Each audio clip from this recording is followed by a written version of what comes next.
दोस्तों आज की जो सच्ची घटना आप सुनने वाले हो उसे सुनने के बाद मैं गारंटी के साथ कह सकता हूँ कि आप कभी भी किसी तांत्रिक बाबा पर विश्वास नहीं करोगे। जी हाँ, ये सच्ची घटना इतनी खौफनाक और मिस्टीरियस है कि अगर आपके घर कोई तांत्रिक बाबा आ गया पैसे मांगने तो आप उसको लाते मार कर भगाने वाले हो। ये घटना सुनने में तो काफी अनरियल और झूठी लग सकती है, लेकिन यह बिल्कुल सच्ची है। आज की घटना पूरी सुनने के बाद मैं ये भी कह सकता हूँ कि आप कुछ रातों तक बाहर भी नहीं निकलने वाले हो। खैर, आपका कीमती समय वेस्ट ना करते हुए चलिए हम वीडियो को स्टार्ट करते हैं। 27 अप्रैल 1997, जगह मैदान इंडोनेशिया, जो कि नॉर्थ सुमात्रा की कैपिटल सिटी है। तो 27 अप्रैल 1997 में वहाँ का एक किसान अपने पशुओं को गन्ने के खेतों के बीच से होकर ले जा रहा था। जैसे जैसे वो आगे बढ़ रहा था उसके पशु भी चल रहे थे, लेकिन तभी चलते चलते वो किसी चीज से फिसल गया और नीचे गिर गया। फिर जैसे ही वो एकदम से उठा तो उसने एक अजीब चीज नोटिस की। उसने नोटिस किया कि वहाँ अजीब किस्म की मिट्टी है जो कि वहाँ पहले कभी नहीं दिखी। उस व्यक्ति के मन में जिज्ञासा हुई कि वो इस मिट्टी को खोद के देखे कि अंदर क्या है, लेकिन वो ये नहीं कर सका क्योंकि जहाँ पर वो खड़ा था वो जगह उसकी नहीं थी, वो किसी और की थी। और फिर वो तुरंत ही अपने गांव भाग गया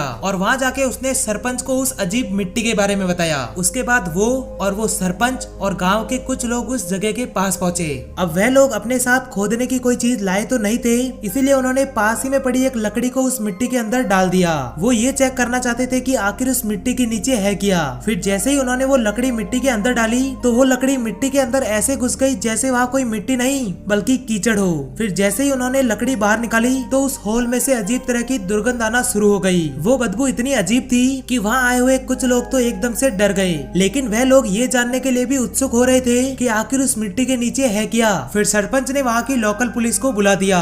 फिर पुलिस और गाँव के लोग उस मिट्टी को खोदने लग गए। अब जैसे जैसे वह लोग खुदाई कर रहे थे वह अजीब बदबू और भी तेज होती जा रही थी। तभी वहाँ एक पुलिस कर्मी का औजार एक ऐसी चीज से टकराया। फिर जब उस कठोर चीज को बाहर निकाला गया तो वहाँ खड़े सभी लोग और पुलिस के पैरों तले जमीन खिसक गई। उन्होंने ऐसी चीज पहले कभी नहीं देखी थी। दरअसल वो कठोर चीज और कुछ नहीं बल्कि एक औरत का सिर था। उसकी आंखें खुली हुई थी और नजर गांव वालों की तरफ पड़ रही थी। उस लड़की को देखकर तो ये लग रहा था कि किसी ने उसको गले तक दफनाकर उसके ऊपर मिट्टी डाल दी हो। अब यह एक कत्ल का मामला लग रहा था, इसीलिए पुलिस ने इस पर इन्वेस्टिगेशन चालू कर दी। फिर पूछताछ के बाद उस बॉडी को आइडेंटिफाई कर दिया गया। दरअसल वो बॉडी उसी गाँव में रहने वाली 21 वर्षीय लड़की जिसका नाम देवी था उसकी थी। पूछताछ करने पर यह भी पता चला कि वो लड़की पिछले 3 दिनों से गायब थी। जब वह अपने घर से मार्केट कुछ लाने के लिए गई थी तब से वो लापता थी। फिर पुलिस ने जब वहाँ के रिक्शे वालों से पूछताछ की तो उन्हीं रिक्शे वालों में से एक ने पुलिस को देवी के बारे में एक ऐसी चीज बताई जिसे सुनकर पुलिस के तोते उड़ गए। उसने बताया कि 3 दिन पहले यानी 24 अप्रैल को रात के करीबन 9 बजे देवी उस रिक्शे वाले के पास गई और बोली कि मुझे कहीं पर जाना है, क्या तुम ले चलोगे। फिर रिक्शे वाले ने बोला हाँ क्यों नहीं। रिक्शे वाले ने पुलिस को ये भी बताया कि उस वक्त देवी काफी डरी हुई थी। फिर उसने जब देवी से पूछा कि कहाँ जाना है आपको, तो देवी ने काफी हिचकिचाहट से बताया कि मुझे सामेन के पास ले चलो। सामेन मतलब एक तांत्रिक, मुझे तांत्रिक के पास जाना है। रिक्शे वाले को ये चीज बहुत अजीब लगी, लेकिन रात का वक्त था और उसे अपने घर भी जाना था, तो उसने देवी को उस तांत्रिक के घर के बाहर छोड़ दिया और वहाँ से निकल गया। अब पुलिस को जैसे ही उस तांत्रिक के बारे में पता चला तो वो फौरन तांत्रिक के घर पहुँच गए। उस तांत्रिक का नाम था अहमद सूरत जी और उसकी उम्र 45 साल थी। पुलिस जब उस तांत्रिक के घर में एंटर हुई तो उन्होंने देखा कि वो तांत्रिक और उसकी वाइफ दोनों अंदर बैठे हुए थे। पुलिस ने जब तांत्रिक को देवी के बारे में पूछा कि क्या तुम किसी देवी नाम की लड़की को जानते हो, तो उस तांत्रिक ने बड़े ही गुस्से से जवाब दिया नहीं, मैं किसी देवी नाम की लड़की को नहीं जानता। लेकिन पुलिस को उस तांत्रिक पर पूरा शक था, इसलिए उन्होंने तांत्रिक के घर की तलाशी ली और तलाशी के दौरान उनको देवी की काफी सारी चीजें मिली।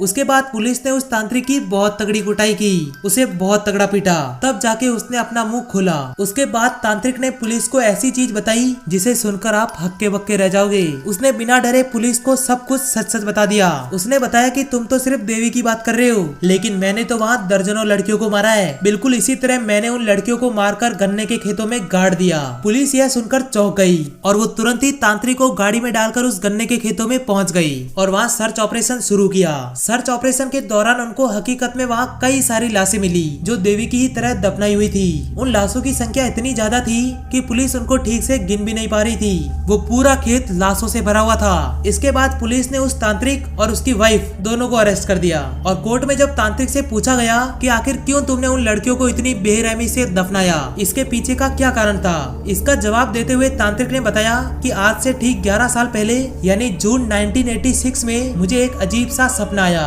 जिसमें मेरे मृतक पिता मुझे आकर कहते हैं कि तुम्हें 70 महिलाओं का सलाइवा पीना पड़ेगा। जी हाँ, आप सही सुन रहे हैं, थूक, वही थूक जो हम थूकते हैं। अगर मैंने 70 महिलाओं का थूक पी लिया तो मैं अमर हो जाऊंगा। सपना देखने के बाद जब मैं उठा तो मुझे वो बिल्कुल रियल लगा। मुझे ऐसा नहीं लगा कि जैसे मैं सपना देख रहा था। फिर मैंने डिसाइड किया कि मैं वही करूंगा जो मेरे पापा ने मुझे सपने में कहा है। उसके बाद मैं कुछ दिनों तक तो सोच में पड़ गया कि आखिर ये काम मैं करूंगा कैसे।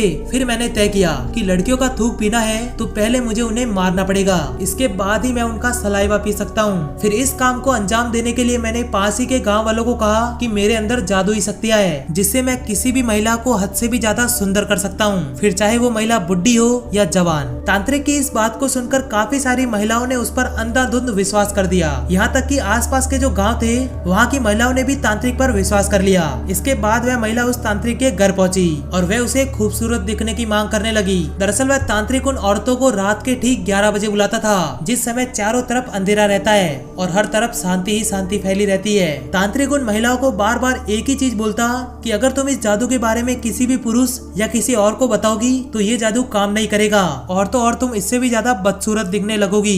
यही कारण था जिससे वो महिला अपने घर में बिना बताए रात के ठीक 11 बजे उस तांत्रिक के पास पहुंच जाती थी। फिर जब वह महिला उसके घर पहुंचती थी तो वो एक एक करके उन महिलाओं को गन्ने के खेत में ले जाता था और वहां पहुंचकर वो उन्हें एक रिचुअल फॉलो करने को बोलता था, जिसमें वो महिलाओं से गड्ढा खुदवाता। फिर जब वह गड्ढा महिलाओं की कमर तक खुद जाता तो वह उन्हें रुकने को कहता। उसके बाद वो उन महिलाओं को गड्ढे के अंदर जाने को कहता। तांत्रिक की यह बात सुनकर काफी सारी महिलाएं डरने भी लगती थी, लेकिन वो उन्हें बोलता कि डरने की कोई जरूरत नहीं है, ये सब परंपरा का हिस्सा है, ये नहीं करोगी तो तुम खूबसूरत नहीं दिख सकती। जिससे वो महिलाएं बिना डरे अपने हाथों को पीछे समेटकर गड्ढे के अंदर चली जाती। अब शुरू होता है तांत्रिक का खूनी खेल। वह उस गड्ढे को मिट्टी से तब तक भरता जब तक वह महिला हिलने डुलने के लायक नहीं रहती। यह करने के बाद वो उन महिलाओं के गले में रस्सी बांधता और दोनों तरफ से वो रस्सी इतनी जोर से खींचता जिससे वो महिलाएं वही अपना प्राण त्याग देती। फिर वह उस मरी हुई महिलाओं को गड्ढे से बाहर निकालता और उनके थूक को जबरदस्ती बाहर निकालता और उसको पानी में घोलकर पी लेता। उसके बाद वह उस गड्ढे को और भी गहरा खोदता और उन महिलाओं को गड्ढे के अंदर डाल देता, फिर उनके ऊपर मिट्टी डाल देता। फिर आगे चलकर तांत्रिक ने बताया कि देवी के केस में जब वो मेरे घर पहुंची तो वह बहुत डरी डरी सी लग रही थी। उसको इस अजीब रिचुअल से बहुत डर लग रहा था। फिर मैंने अपनी वाइफ को बोला कि तुम देवी को समझाओ। फिर तांत्रिक की वाइफ देवी को समझाने लगी कि डरो मत, सभी औरतें ऐसे ही करती है, इसीलिए वो इतनी खूबसूरत दिखती है। ये सुनकर देवी शांत हो गई और देवी के साथ भी वही हुआ जो उन औरतों और लड़कियों के साथ हुआ था। उसको भी उन्हीं लड़कियों और औरतों की तरह मारकर गन्ने के खेतों में दफना दिया। उसके बाद पुलिस ने उस तांत्रिक को अरेस्ट कर दिया और साल 2008 में उसे मौत की सजा हुई। और वह सजा इस प्रकार की थी कि उसे गोलियों से छल्ली कर दिया गया था और उसकी पत्नी को उसका साथ देने के लिए उम्र कैद की सजा हुई। तो ये थी दोस्तों एक सच्ची घटना जो मैंने आपको अच्छी तरह एक्सप्लेन की। मैंने इस घटना का विकिपीडिया लिंक डिस्क्रिप्शन बॉक्स में दे रखा है, अगर आप चाहे तो उसे चेकआउट कर सकते हैं। मैं मिलता हूँ आपसे अगली वीडियो में, तब तक के लिए जय हिंद, वंदे मातरम।